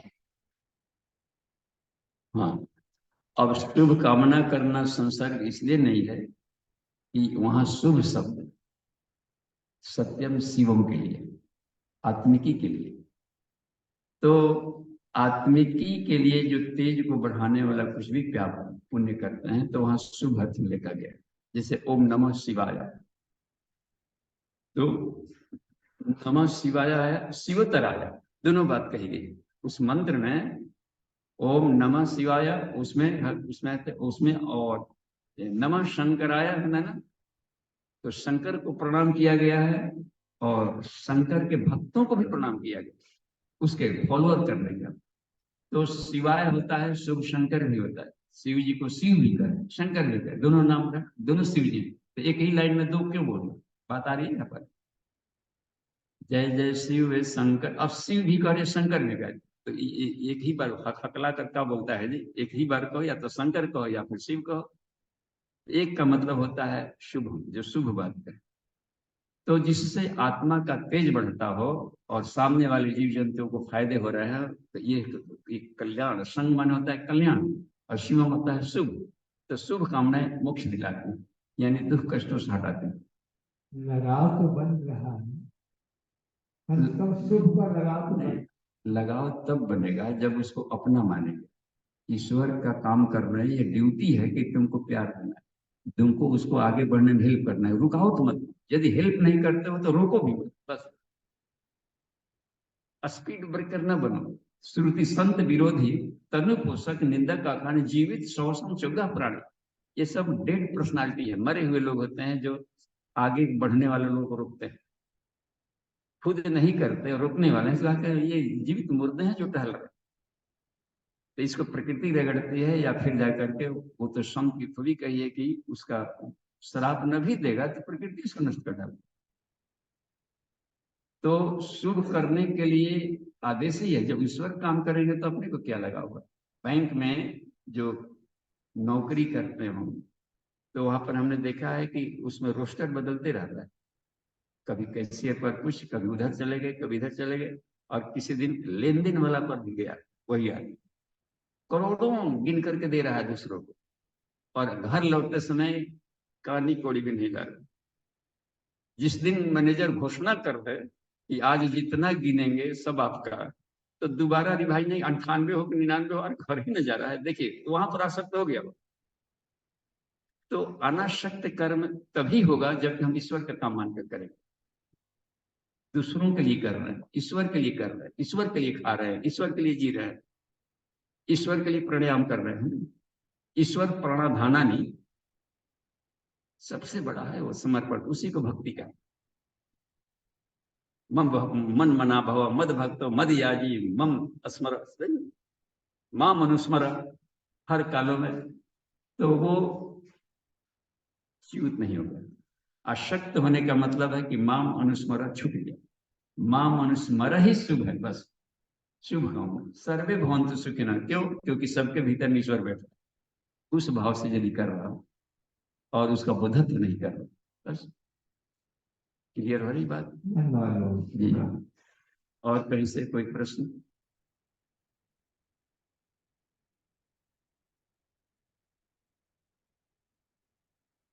एंगेज करें, माइक ले लें जी। मुक्त सदैव सदैव एवं अदैव परम दृष्टि की अवस्था वाला ये क्या है? हाँ, देखिए ज्ञान की स्थिति बढ़ गई, जैसे मान लीजिए कि कबीरदास भी शरीर में थे, बुद्ध भी शरीर में रहते हुए जीवन मुक्त बने। महावीर स्वामी को देखें तो, हम सब गृहस्थ हैं तो राजा जनक को देखें तो शरीर में रहते हुए शरीर से परे रहना तो भी विदेह कहलाएगा, जनक विदेह भी कहलाते थे। हुआ क्या कि जब गए थे सुखदेव मुनि उनके पास ज्ञान लेने, तो कुछ दिन तक उनको वहां पर उनके सत्र में रुकना पड़ा था। ज्ञान इतनी गहराई में जा रहे थे कि सुखदेव बहुत कुछ सुनना चाहते थे अनुभव। अब तक का इतना ज्ञानी मनन चिंतन के बाद भी लिखे कि ये वाला ज्ञान तो हमारे पास था ही नहीं। तो एक दिन क्या उनको छूट थी कि कहीं भी कभी भी चले जाना, उनको कैसे देवर्षि नारद को छूट रहती है चाहे जहां जाए, इतने निर्लिप्त थे। एक दिन उनके शयन कक्ष में चले गए, ऐसे समय में जिस समय में नहीं जाना चाहिए, ठीक है, उनको क्या, वो तो हर जगह लग रहा है कि बस एक से, तो निर्लिप्त चेतना चले गए तो देखा कि अपने शयन कक्ष में धर्मपत्नी के साथ सो रहे थे और एक हाथ उनके शरीर पर था, सीने पर था, और एक हाथ नीचे पलंग से लटका हुआ था और नीचे अंगीठी जल रही, उसमें हाथ पड़ा हुआ था और जल नहीं रहा। अच्छा, इतना राग और इतना वैराग्य का एक ही जगह समन्वय पहली बार देखा। घोर रागी, देखने वहां पर भी, और घोर वैरागी आज में भी नहीं जलते। तो इस विद्या को जब जगत पूछेगी वो कौन सी विद्या थी, जबकि दोनों एक ही साथ था आपके बॉडी में, तो कहा कि उस समय क्रियाएं भले हो रही हो संसार वालों के लिए, लेकिन मैं ईश्वर के साथ था, आत्मा में साथ पड़ा होता। फिर नैनम छिद्यंती शस्त्राणी नैनम दयति पावकों में थोड़ी बात। तो अपने को आत्मस्थित हम जो अवस्था में रहते हैं, और वो अवस्था जीवित अवस्था में ही पानी होती। तो जो जीवन मुक्त नहीं हुआ है वो विदेह मुक्त भी नहीं होगा। यानी पांचों कोषों के वस्त्रों को हटाने के बाद भी वो इन वस्त्रों की जरूरत नहीं पड़ी। तो विदेह की अवस्था में भी पूरे शांत अवस्था में पूरे बिनु पग चले सुने बिनु खाना की स्थिति में है, एक जगह अपनी चेतना तो रहेगी, पूरे आकाश में घुली हुई रहेगी। तो फिर कहाँ दौड़ेंगे, दौड़ना बंद, और हर जगह भी पहुंच गए। स्मरण मात्र से कल्याण हो जाएगा दूसरे को, तो सोचना कुछ का कल्याण हो, इतने भर से हो जाएगा। कुछ भी नहीं करना है, कोई मंत्र नहीं बड़बड़ाना है। हमने देखा है इसका कि हमने स्मरण किया, वस्तुएं सामने लगेगी। इसलिए फिर गुरुदेव से ये किए कि आप ये सब बंद कर दीजिए, ये सब हमको रुकावट डालेगा। तो फिर से उन्होंने शांत कर दिया, तभी जाकर के आदमी के मिले, नहीं तो फिर चमत्कारी बाबा बनकर के घूमने लगे। तो पदार्थ जगत की जितनी भी सिद्धियां हैं सब आत्मज्ञान में रुकावट बनती है। इसलिए सिद्धि की कामना से जहां भी कुछ हमने कर रहे हैं, अपने पैरों में कुल्हाड़ी मारो, चाहे विचार परक हो, क्योंकि सारे पदार्थों के उड़ती परमाणुओं का धूल भरे, चाहे थॉट भी है, तो मन बुद्धि अहंकार, ये भी सब सारे हैं। ये भी तो जड़ात्मा अपनी अपरा प्रकृति में गिन लिया है कृष्ण ने उन्हें 7वें अध्याय में। तो हमें ये बात को देखनी है कि हम इसमें जी रहे हैं। बस 24 घंटा में हमारे भीतर में हमारी चेतना इसमें अधिक्रमण कर रही थी। तो यदि इसमें रहते हुए निर्लिप्त बने रहे और यह पक गया तो सदेह विदेह है। क्लियर? सदेह रहते हुए विदेह है, भगवान कहलाने का। कबीर शरीर छोड़े तो फूल बन गए, तो उसके स्मरण मात्र से केवल सोच भर लिया बस। गुरुदेव ने केवल इतना बस कहा था कि मैं गायत्री साधक हूं, तो हमारी इच्छा है कि हम गायत्री जयंती के दिन ही छोड़ो। सूर्य भक्त वायु भूतम परिवीक्षामी तेजो राशि दिवाकर।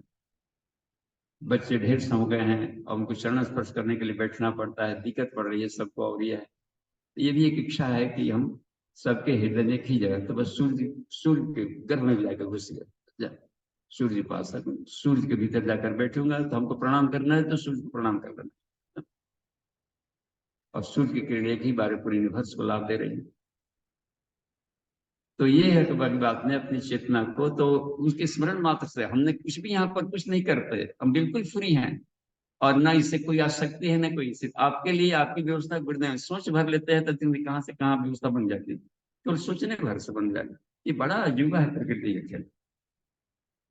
कुछ प्रयास नहीं करना पड़ रहा है, नहीं तो फिर अपना माथा नुचते घूमते रहते।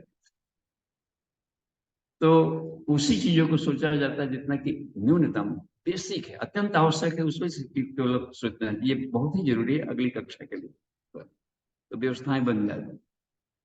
तो देख रहे हैं कितना, तो सदैव विदेह बन के रहना है। उस हालत में नैनम सिद्धंती शस्त्राणी हो जाएगी। तो परीक्षा लेंगे गुरु जी, तोड़ ताड़ करके इसे भी देखेंगे, विपरीत परिस्थितियों में देखेंगे, कभी घाटा में गिरा कर देंगे, कभी नफा कर देंगे, कभी रोग दुख ला देंगे, कभी खुश करा देंगे। देखेंगे कहीं खुशी में खुशी का बुखार तो नहीं आ गया, और दुख में दुख वाला तो बुखार नहीं आ गया। एगो जड़हिया बुखार है, एगो आग वाला बुखार है। बुखार है, दोनों खुश है। बेटा हो गया तो थाली पीट पीट करके नाच रहा है, मिठाइयों पर मिठाइयां खरीद बांट दो पूरे शहर। अब बेटी हो गया तो कहते हुए भी लाज लग रहा है कि क्या हुआ जी, कैसे कहे कि झिंगवा पुती है भाई, बेटी हो गई, 2 दिन तक भोजन नहीं पड़ा है, नहीं लग रहा है। तो ईश्वर ऐसे इस तरीके से न तो आत्मज्ञान मिलेगा न उस घर में सुख शांति आएगी। बस यथैव आत्मा पुत्र दुहिता समान, वेद का कहना है कि आत्मा का कोई लिंग नहीं होता है और उसी के रूप में घर का कल्याण होना है जिस रूप में अवतरित हो, ये मानकर चलिए। 10 पुत्र समान एक पुत्री, 10 पुत्र के बराबर एक पुत्री होती है। इतना उसमें हाई वोल्टेज का ज्ञान विज्ञान भरा है।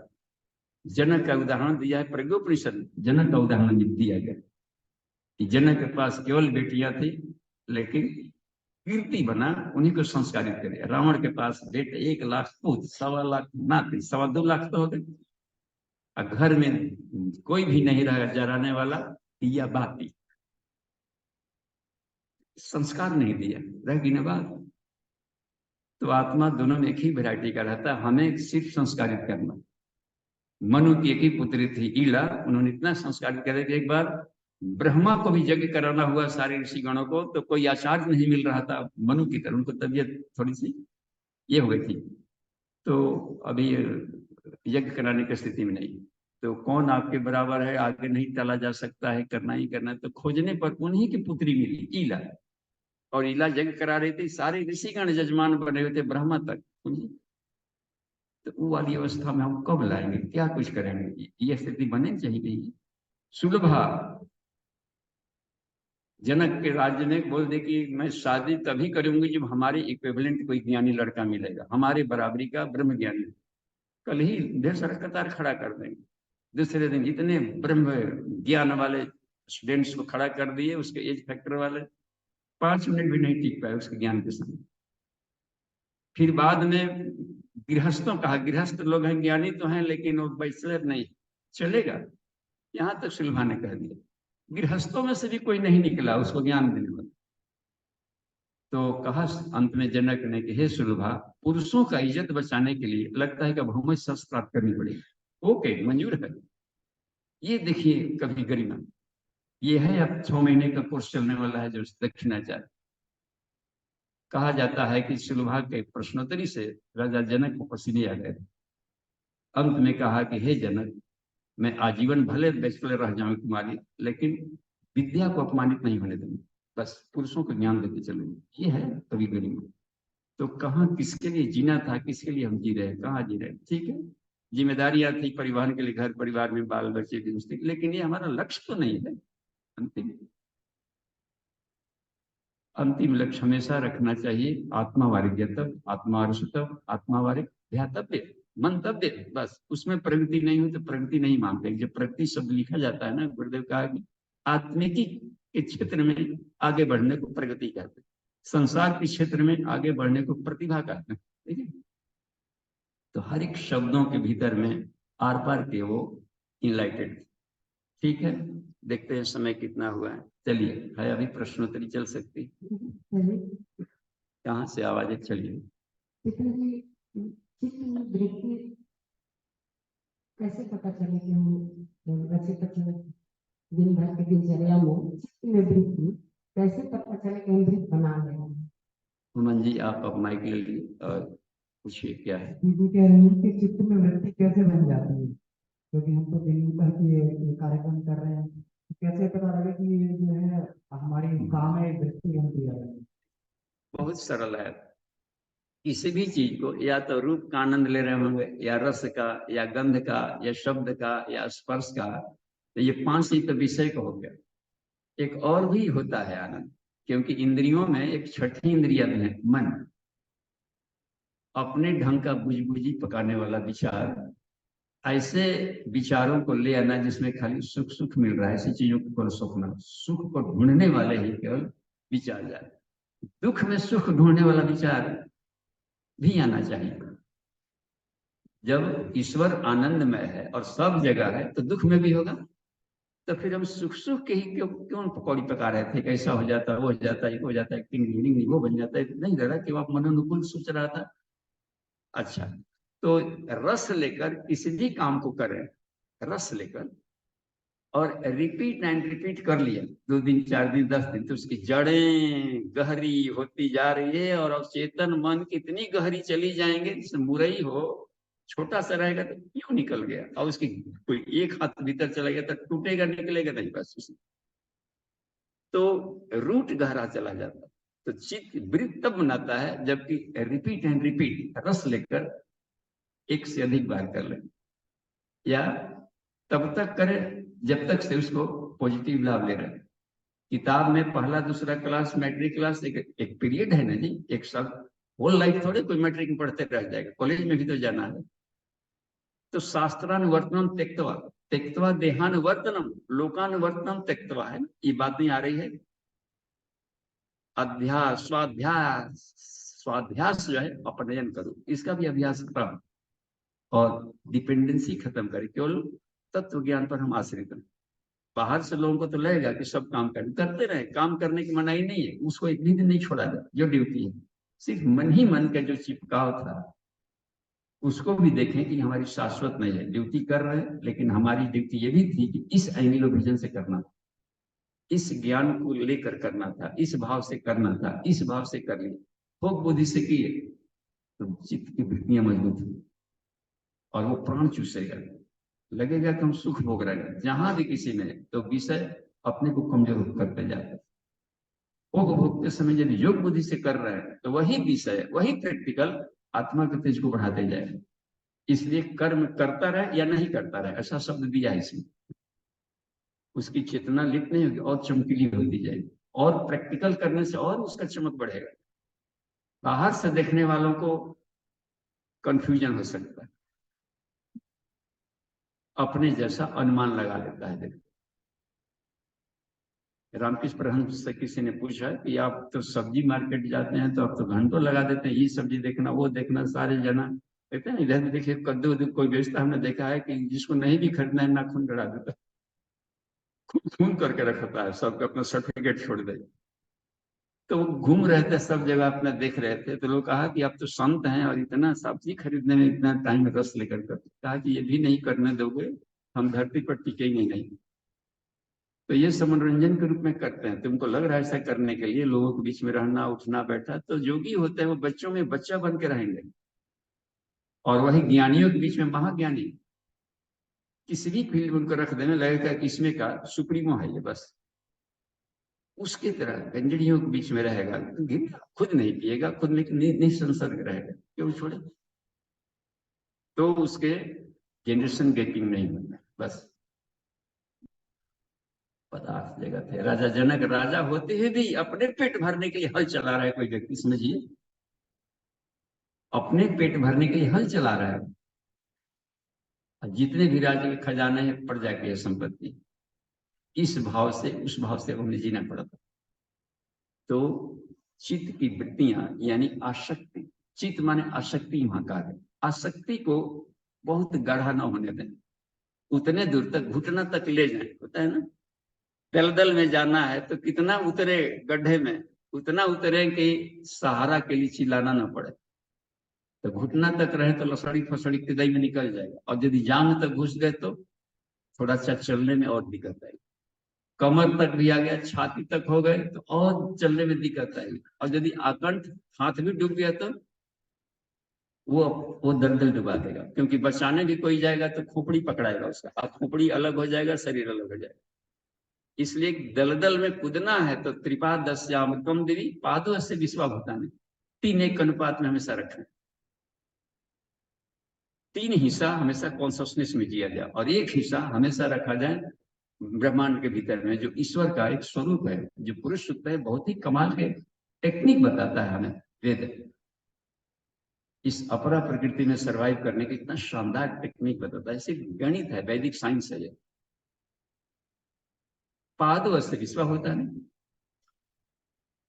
कीचड़ से बाहर भी नहीं आना है, क्योंकि जड़ें यदि कमल का कीचड़ में नहीं रही तो उसका कमल तो खत्म हो जाएगा। उसकी सुगंधी बन गई कहां से, कमल कीचड़ के दुर्गंध है, उसका गुण है, और दुर्गंध का एक भी पार्टिकल उसमें नहीं है कमल में, जब उसी से पोषण पा रहा, कीचड़ से इस कमल पोषण पा रहा। सारे देवताओं को इसलिए कमल पर बिठाया रहे। तो हमें जो होता है कि अपरा जो प्रकृति है, पदार्थ जगत है, उसमें पादो अस्य विश्वाभूतानि, एक फेज में सारे संसार काम करे। लेकिन ज्ञानात्मक स्थिति में रहे। बड़ी क्लियर हो रहा है कुछ बात? जैसे जैसे यहाँ पे आध्यात्मिक जगह है, इस परिवेश में हम सभी हैं, कितना आनंद है। यहाँ से जब बाहर जाते हैं कैसे परिवेश चेंज है, इस तरह के बाहर जैसे इस समान जैसे को कहते हैं। हाँ, अब परमानेंट जब तक से मैग्नेट ना बनेंगे तो डिस्चार्ज होता जाएगा। तो हमको बैटरी नहीं बनना कि जा रहे हैं बैटरी डिस्चार्ज है चार्ज कर लें, बैटरी चार्जर बनने जा रहे हैं। इस भाव से आइए, शिक्षक बनने जा रहे हैं न कि छात्र बन। तो छात्र वाले कक्षा से बाहर निकल, पीजी में जब जाता है स्टूडेंट तो प्रोफेसर और छात्र फ्रेंड हो जाता है। तो हमें टीचर दूसरों को चार्ज करने जा रहे हैं, तो जब चार्जर होंगे तब डिस्चार्ज नहीं होंगे। चार्जर बनना है न कि बैटरी बने रहना है ना। क्लियर? शिक्षक बनो बस। और शिक्षक कैसे बनोगे? जब अपने प्रवचन से नहीं, अनुभव से पढ़ाओगे। क्लियर? सार्थक और प्रभाव उद्देश्य होगा, आग फिर उगलोगे। तो ये अभ्यास घर पर भी बनाए रखा जाए तो ये क्लू आएगा। क्लास में गुरुदेव तो सिर्फ क्लू बताया, प्रैक्टिकल तो अब नहीं करना पड़ रहा है। तो ऐसे माहौल घर में भी रखें। बिल्कुल हमारे घर परिवार में वैसी माहौल रखते हैं। सब देखिएगा कि सब अपना अपना भाग बना, सब अपना अपना मंत्र लिख रहा है, सब अपने अपने ढंग से अपने कर रहे हैं, सब स्पिरिचुअल माइंडेड है। तो वो प्रैक्टिकल ये बात है, तो वो उसमें रहता है नहीं कि बहुत सारे दुलार से ये हो जाएंगे। एंगल ऑफ विजन वैज्ञानिक ढंग से रखने पड़ते बस। ये हम तो कभी गोदी में, हमको नहीं लगता है गोदी में कभी खिलाए ही नहीं बच्चों को। ये होता है हम ही कहे कि चलो तू हो गया ना चलने लगा, तो हमको उंगली पकड़ कर हमको चल टहला, तू ही टहला हमको। तो बहुत महाज्ञानी है, परमहंस है। अपना गार्डन दिखा कैसे कैसे फूल है, क्यों कहे चलो हमारा गार्डन है चलो घूमो। तुम्हारा गार्डन है, तुम अपने गार्डन में हमको ले चलो घुमाओ। तुम्हारा परिसर है तो ये करने को ले चले, अपने को हमेशा अलग रखिए, निर्लिप्त। ठीक है? तो लोग शिवियों को कभी खूंटे में नहीं बंधना है, कोई भी हमेशा अपने को फ्री रखिए बस। किसी दूसरे रिस्पॉन्सिबल आदमी को प्रभार दे दे, अपने को हमेशा free. Flow of free electrons is called current electricity. जब फ्री इलेक्ट्रॉन रहेगा तभी जाकर इस आकर वहां जाएगा। ये सिस्टम बंद हो गया, तो यही सिस्टम बंद हो गया तो ये संदेश नहीं पहुंचा पाए। विभिन्न कल्चर्स में पृथ्वी बट गई। पहले भारत के ऋषि यहाँ से कौंडिन्य यहाँ से गए और कंबोडिया में जाकर भारत का ज्ञान दिया।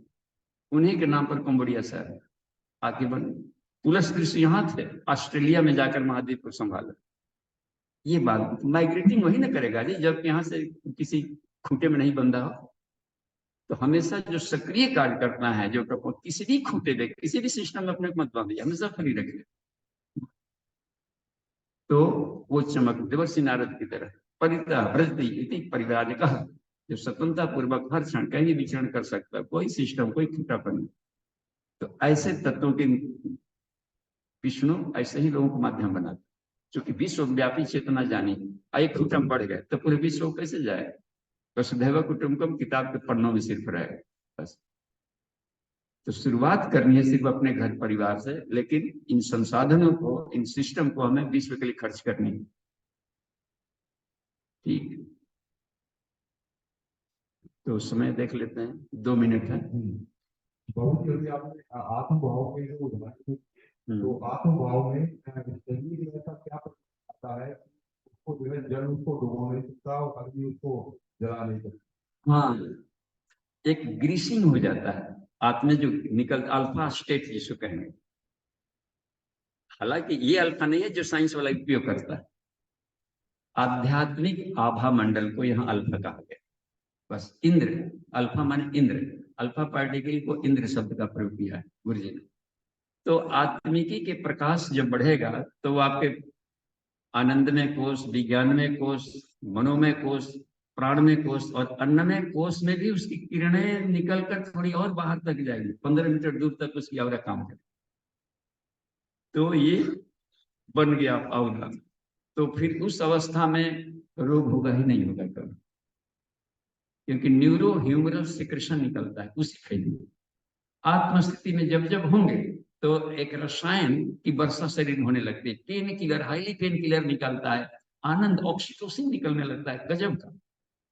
वो हर क्षण आनंद में डुबाए रखेगा। तो इसी अवस्था में जहां आनंद की अभाव हो तो दुख वहां पर मर गया, क्योंकि दोनों विरोधी हैं। जहां दुख है वहां आनंद नहीं है ना। तो आनंद के प्रकाश में सराबोर होना बहुत जरूरी है, और पूर्ण सराबोर होने के तो पूर्णानंद कहलाएगा।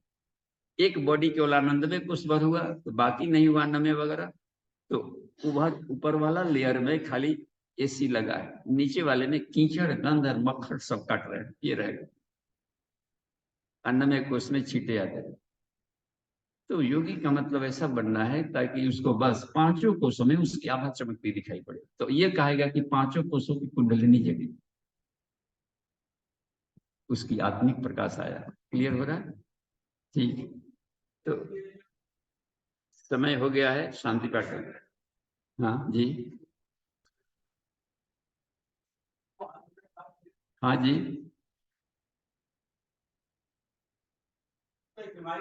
हाँ भगंदर, हाँ तो उनको नहीं था, बॉडी को था। यदि उनको भगंदर होता तो रेस्ट मोड में जाता। काम नहीं छोड़ा एक दिन के लिए। हम लोग सर्दी लगा है आज नहीं जाएंगे, आज बुखार है सर्दी 3 दिन छुट्टी चाहते हैं, वो नहीं किए, इसका मतलब कि उसको नहीं हुआ। तो प्रारब्ध देहाभिमानियों के लिए शब्द का प्रयोग होता है, आत्मिकियों के लिए नहीं। तो ये शिक्षण देना था कि देखो शरीर में कुछ भी होता रहे तो अपने टारगेट लक्ष्य को मत भूलो, करते रहो।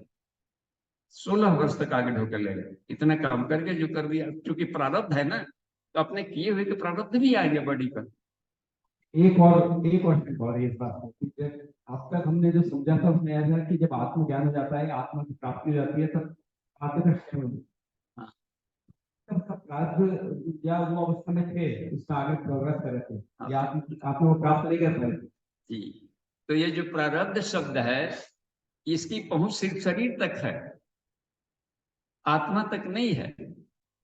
तो जब तक से देह में अभिमान रहेगा तो वो उसको कष्ट देगा प्रारब्ध, और देहाभिमान नहीं रहेगा तो शरीर में आते हुए कोई कष्ट नहीं होगा। हमको तो टूट फूट हो गया था, हम ठहाका लगा रहे, राई रत्ती भर भी कष्ट नहीं हुआ था, चींटी काटने जैसा भी नहीं हो रहा था, और हॉस्पिटल बड़े बड़े हम क्लासेज ले रहे थे, विश्व के सर से पर पड़े हुए कोई कष्ट नहीं हो रहा था।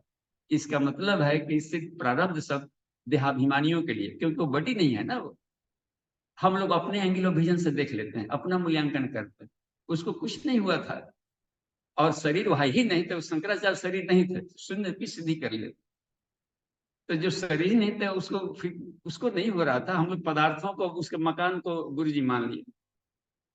शंकराचार्य माने बड़ी नहीं, एक चेतना थी उसमें, और वो चेतना कभी रोगी नहीं हुई बस। परमहंस के माने बड़ी नहीं, एक चेतना थे जो कि हमेशा रोगी रहे, निरोग रहे, नहीं तो आप बिछावन पर पड़े रहते, काम धाम कभी नहीं छोड़ा। देख रहे हैं? तो ये पदार्थ हम लोग देखते हैं तो प्रारब्ध की पहुंच सिर्फ पदार्थ तक है, आत्मा तक नहीं है। और पदार्थों शरीर अपदार्थ अपना है नहीं, तो ईश्वर का ना मकान जल रहा है जी, शंकराचार्य कहाँ जल रहा।